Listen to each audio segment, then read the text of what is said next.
Music पर निर्भय राज। सबे बनी गइल इहवा हमरे चहेता 10-20 पैसा हमरा मुहवे में देता। हैया दो जी के बेटा चुमा ढोरिए में लेता। है शाह जी के बेटा चुमा ढोरिए में लेता।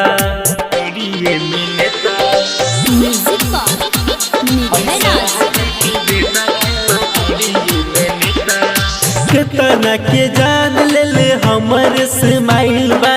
देख के कमर में टैटू सारा लोग पगलाइल बा। देख के कमर में टैटू सारा लोग पगलाइल बा।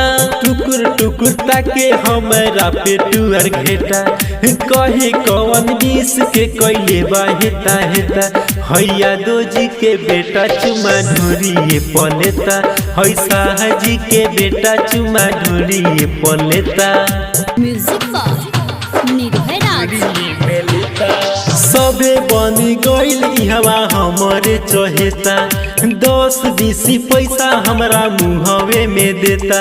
हैया दो जी के बेटा चुमा ढोरिए में लेता। है शाह जी के बेटा चुमा ढोरिए में लेता। म्यूजिक पर निर्भय राज। केतना के जान ले ले हमर स्माइल बा। देख के कमर में टैटू सारा लोग पगलाइल बा। देख के कमर में टैटू सारा लोग पगलाइल बा। टुकुर टुकुर ताके हमरा पे टुअर घेटा। कहे कौन बीस के कैले बा हेता हेता।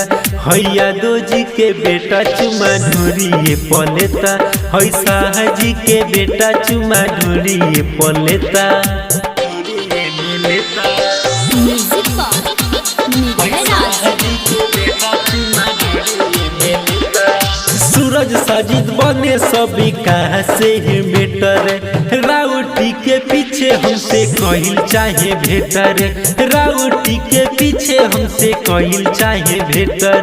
सरफराज लड्डू हमें लाइन कब से देता। सरफराज लड्डू हमें लाइन कब से देता।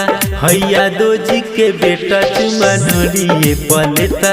हैया दो जी के बेटा चुमा ढोरिए पलेता। एकता रिकॉर्डिंग स्टूडियो। Contact number 7982720011।